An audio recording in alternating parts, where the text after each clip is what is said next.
Donald Trump's approval rating going down. During the most recent press conference, Kayleigh McEnany faced a question about whether that might be due to his positions on a couple of issues. You explain that President Trump is trailing his opponent by double digits both nationally and in battleground states, with majorities disapproving of his handling of race relations and the coronavirus response. So that would be a question for the campaign when it comes to campaign polling. But what I would say is we believe this president has great approval in this country. His historic COVID response speaks for itself, with delivering on ventilators and testing, leading the world and the amount of testing we've provided, therapeutics, the 13 vaccine candidates, the Moderna example that I pointed out to you. This president's response has been historic, and we believe his support in this country reflects. She makes a couple of claims there, that it stands on its own, that it is historic, and that his approval is obviously related to that, which he had pointed out that he thinks there's a link between those two things. I agree with him and her. I think there is a link between those two things. So I think it's not a bizarre coincidence that on a day like yesterday, where we had more than 72,000 cases, I believe. Is that 77? It's 77,000 cases. 255,000 new cases. Exactly. Only 38% of Americans approve of president's handling of the pandemic, and he has been doing really badly in the polls. Those things probably are actually connected. I agree with her. Yeah, these are the kinds of things. Usually it's the economy. There's a lot of things that when you study political science, they tell you, like, here's the default. Basically, we asked people who weren't paying attention what they thought.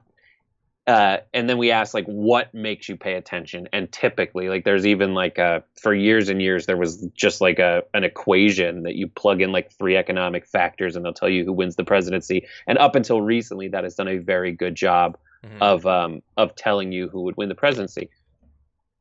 It seems like, and also because these two things are related, coronavirus and the economy are those two things. Mm-hmm.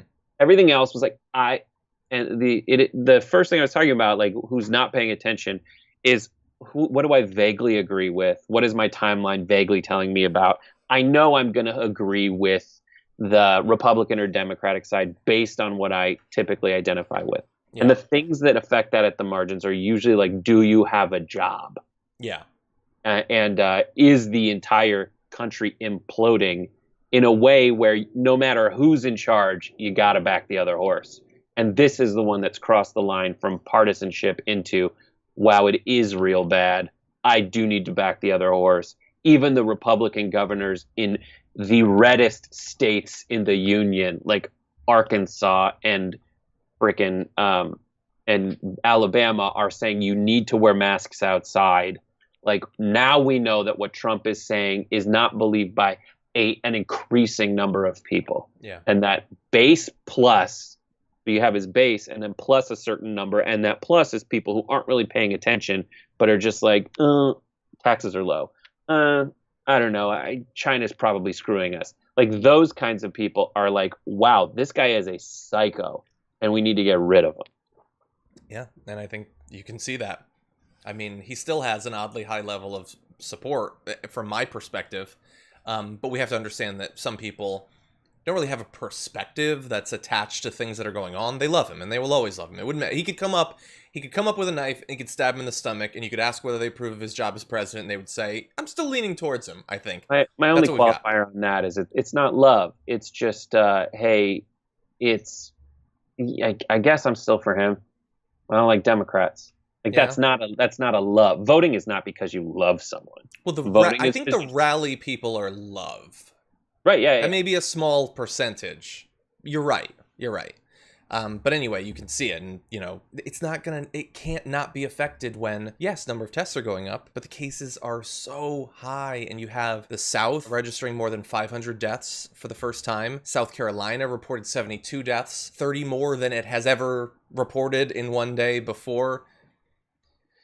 The entire thing is a mess, and you're seeing the effects on people's approval of him.